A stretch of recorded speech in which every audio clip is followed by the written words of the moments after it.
बिस्मिल्लाहिर्रहमानिर्रहीम अस्सलाम वालेकुम। एडजेक्टिव्स के हवाले से आज हम अपने दूसरे लेसन में हैं और आपको याद होगा कि हम इर्रेगुलर कंपैरिजंस पर थे और इर्रेगुलर कंपैरिजंस में हमने ये समझा था कि ऐसे एडजेक्टिव्स जिनकी तीनों डिग्रीज उनकी स्पेलिंग मुख्तलिफ होती है, यानी वो रेगुलर रूल्स जो हैं जो कि मोस्ट और मोर के या फिर ER और EST जो कि आखिर में लगता है, जिसके ज़रिए से उनकी पॉजिटिव और कंपैरेटिव डिग्री या सुपरलेटिव डिग्री बन जाती है, वो फॉलो नहीं करते हैं, बल्कि तीनों उनकी स्पेलिंग्स डिफरेंट होती हैं। तो इस हवाले से दो और एडजेक्टिव्स को देख लीजिए। जैसे फार है, तो फार का मतलब दूर होता है, तो फर्दर और फर्देस्ट भी इसकी एक फॉर्म है कंपैरेटिव की और सुपरलेटिव की, और साथ ही साथ फारदर और फारदेस्ट भी है। लेकिन फ़र्क इतना है कि फारदर और फारदेस्ट जो हैं वो सिर्फ और सिर्फ डिस्टेंस को, यानी कि फासले को या दूरी को जो है वो शो करते हैं। फार मीन्स दूर, फारदर मीन्स ज़्यादा दूर, और फारदेस्ट मीन्स सबसे ज़्यादा दूर।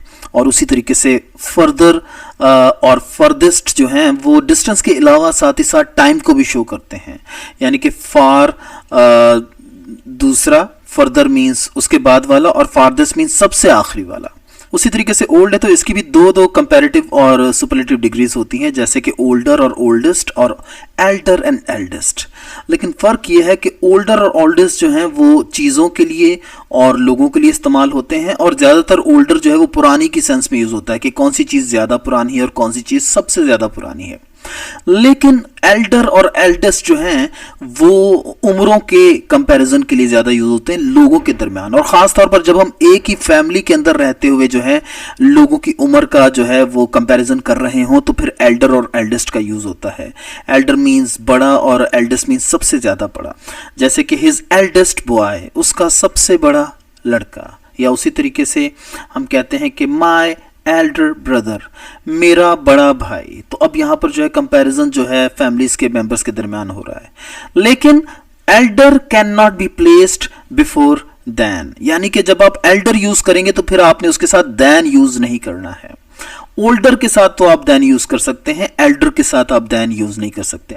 आप कहते हैं कि he is older than I, वो मुझसे बड़ा है, तो यहां पर एल्डर आप यूज नहीं कर सकते, ओल्डर यूज कर सकते हैं क्योंकि यहां पर देन आ रहा है। अच्छा, एक इंटरेस्टिंग बात यह भी कि आपका एडजेक्टिव बतौर प्रोनाउन भी यूज हो सकता है, उसकी सुपरलेटिव डिग्री जो है वो बतौर प्रोनाउन यूज हो सकती है। जरा इन मिसालों को देखिए। Tom is the cleverest, Tom सबसे ज्यादा चालाक है। तो अब यहां पर जो है क्लेवरेस्ट जो है एज ए प्रोनाउन यूज हो रहा है, क्योंकि वो किसके लिए यूज हो रहा है? टॉम के लिए यूज हो रहा है। वो किसको रिफ्लेक्ट कर रहा है? टॉम को रिफ्लेक्ट कर रहा है। तो टॉम यानी कि क्लेवरेस्ट जो है उसका एंटीसीडेंट यानी कि जिसको वो रेफर कर रहा है वो टॉम है, तो लिहाजा टॉम जो है वो नाउन है और क्लेवरेस्ट जो है वो इसका यहाँ पर प्रोनाउन है। अच्छा, उसी तरीके से आप देखिए, the eldest was only 8 years old, यानी कि जो सबसे बड़ा था वो सिर्फ 8 साल की उम्र का था। तो अब यहां पर आप देखिए कि कोई नाम नहीं आया, बल्कि एक सुपरलेटिव डिग्री एडजेक्टिव की बतौर प्रोनाउन यूज हो रही है, सब्जेक्ट का काम भी कर रही है और बतौर प्रोनाउन भी यूज हो रही है। तो इस तरीके से जो सुपरलेटिव डिग्रीज हैं वो उनके साथ दा लगाकर आप उनको बतौर प्रोनाउन भी यूज कर सकते हैं। ये भी एक इंटरेस्टिंग चीज है। अच्छा, उसी तरीके से कंपैरेटिव्स भी जो है वो बतौर प्रोनाउन यूज हो सकते हैं, जैसा कि आप देख सकते हैं कि मिसाल में है कि his 2 sons look the same age, उसके 2 बेटे एक ही उम्र के लगते हैं। विच इज द एल्डर, इनमें से कौन जो है वो बड़ा है? तो आप देखिए कि एक कंपैरेटिव डिग्री जो है वो बतौर प्रोनाउन यूज हो रही है, और साथ ही साथ आप देखिए कि यहां पर भी जो है एडजेक्टिव से पहले जो है दा लगाया गया है, क्योंकि यहां पर जो है एडजेक्टिव बतौर प्रोनाउन यूज हो रहा है। तो ये भी एक इंटरेस्टिंग चीज यकीनन आपके लिए होगी।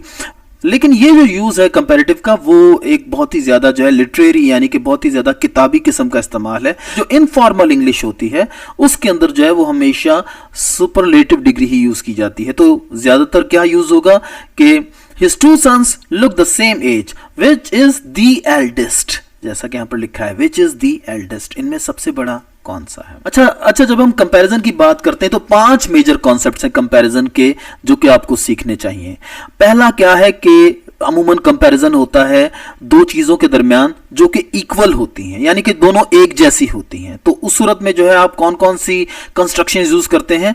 एज की, या फिर अगर नेगेटिव कंपैरिजन आप कर रहे हैं तो फिर सो एज की जो है आप कंस्ट्रक्शन यूज करते हैं।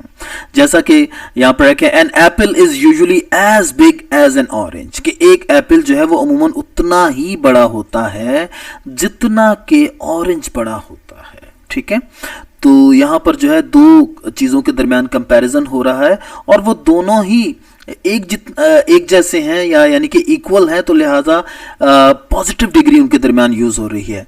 और एज का या अच्छा, अब यहां पर देखिए कि a grape is not so big as an orange, लेकिन यहां पर आप कह रहे हैं कि एक अंगूर जो है वो अमूमन इतना बड़ा नहीं होता है जितना कि ऑरेंज होता है।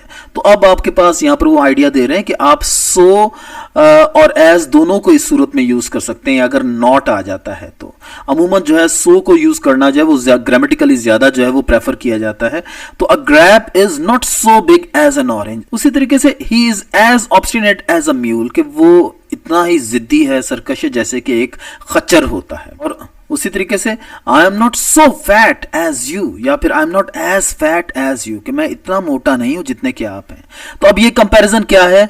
दो ऐसी चीजों के दरमियान कंपैरिजन जो कि इक्वल हैं या इक्वल नहीं है। तो आप उस सूरत में पॉजिटिव डिग्री यूज कर रहे हैं उनको उनका कंपैरिजन करने के लिए, और साथ ही साथ आप एज का या सो एज का इस्तेमाल कर रहे हैं। अच्छा, ये जितनी भी कंस्ट्रक्शंस हैं आप इनसे ऐसे जुमले खुद बनाएं ताकि आप लोग जो हैं इनका इस्तेमाल सीख सकें और इनको मास्टर कर सकें। अच्छा, अब नंबर 2 जो है, जो दूसरा इंपॉर्टेंट कॉन्सेप्ट है कंपैरिजन का, वो ये है कि कंपैरिजन दो अनइक्वल चीजों के दरमियान, ठीक है, यानी कि ऐसी चीजें जिनमें से कोई एक जो है वो ज्यादा बड़ी है और कोई एक जो है वो कम जो है उससे उसकी वो यानी कि क्वालिटी उसके अंदर है।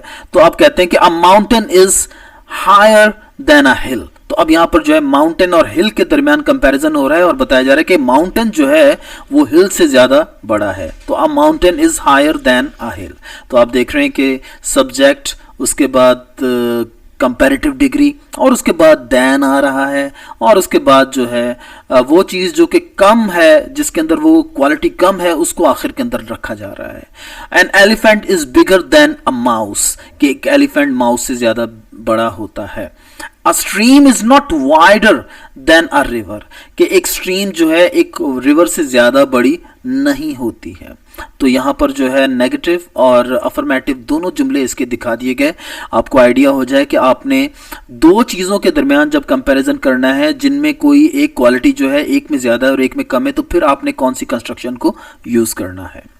अच्छा, नेक्स्ट आप देखिए, जो तीसरा इंपॉर्टेंट कॉन्सेप्ट है कंपैरिजन का, वो ये है कि कंपैरिजन तीन या तीन से ज़्यादा चीज़ों के दरमियान जिनमें किसी एक चीज़ में वो क्वालिटी उन सब चीज़ों से ज़्यादा है, तो उस सूरत के अंदर जो है किस किस्म की कंस्ट्रक्शन यूज होगी।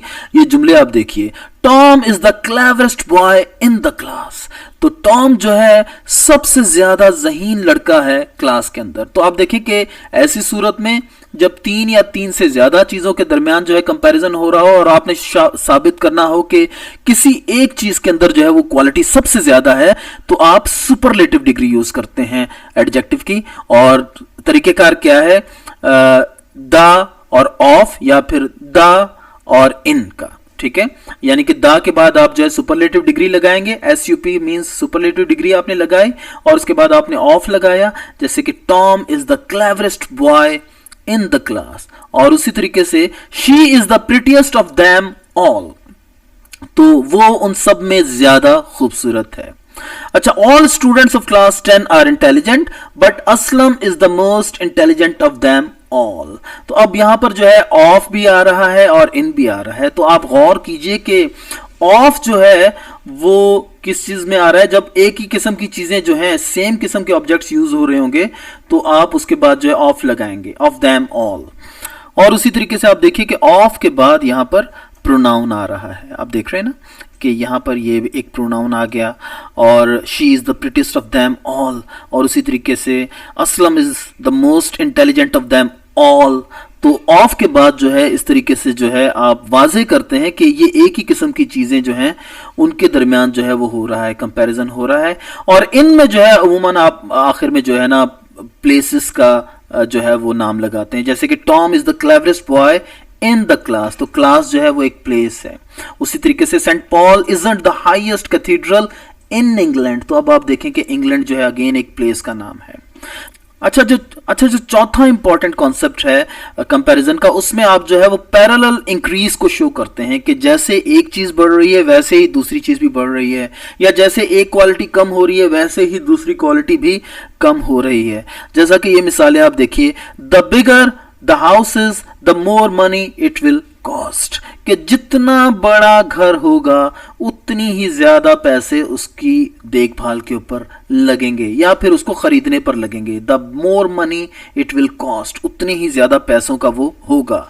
The more leisure he has, कि जितना ज्यादा उसको आप फारिग रखेंगे, द हैप्पियर ही इज, उतना ही ज्यादा वो खुश रहेगा। तो अब आप देखिए कि जितना ज्यादा उतना ही, जितना ज्यादा उतना ही। तो इस किस्म का जब आप कंपैरिजन कर रहे होते हैं जिसमें एक पैरेलल इंक्रीज या डिक्रीज आप शो कर रहे होते हैं चीजों का, तो आप जो है द, फिर कंपैरेटिव डिग्री और फिर द और फिर कंपैरेटिव डिग्री का यानी कि फार्मूला यूज कर रहे होते हैं। तो यहां पर आप देखिए कि द और उसके बाद जो है comparative degree, the bigger the more leisure the happier. तो इस तरीके से आपने, ये भी एक चौथा कॉन्सेप्ट है चीजों के दरमियान कंपैरिजन को शो करने का।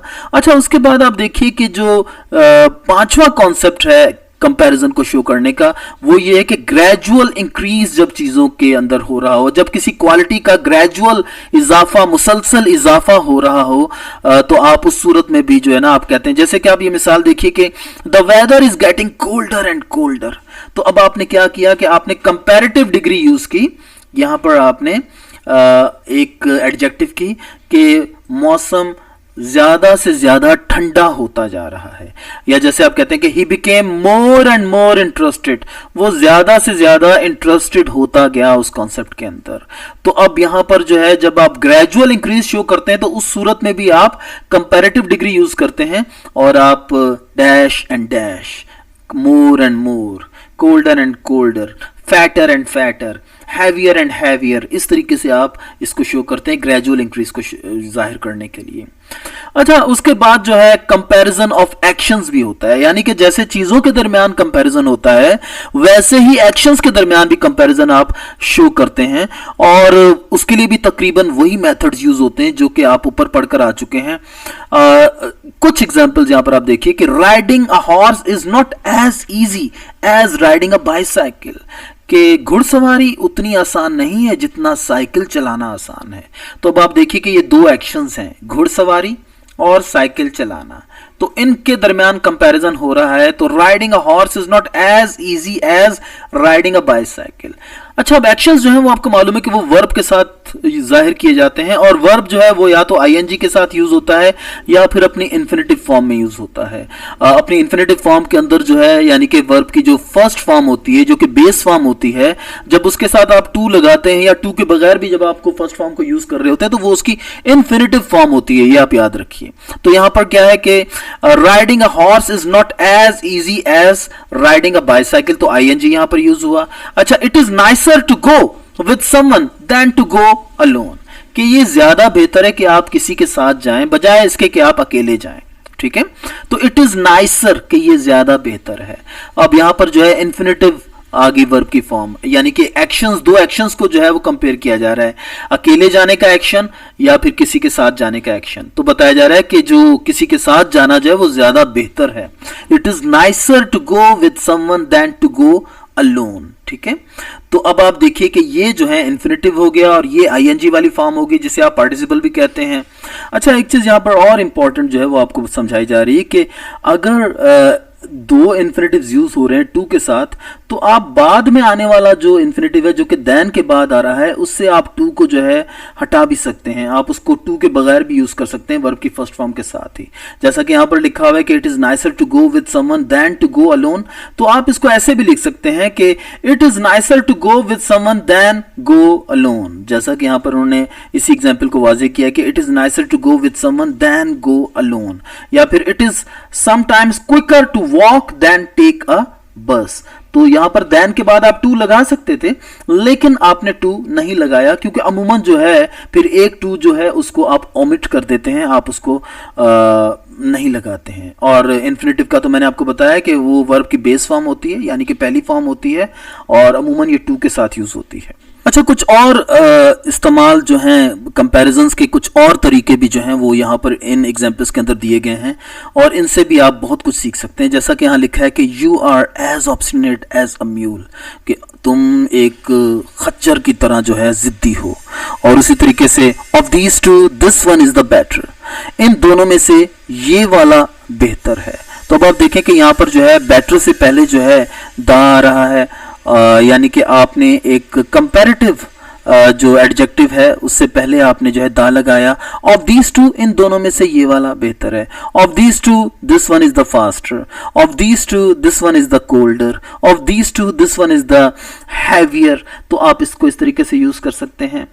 तो उसके बाद जो है chinchilla is more expensive than mink. तो अब ये चिंचिला जनाब क्या होता है, आप जरा कमेंट्स में प्लीज इसको लिखिएगा। और Helen was the most beautiful woman in Greece.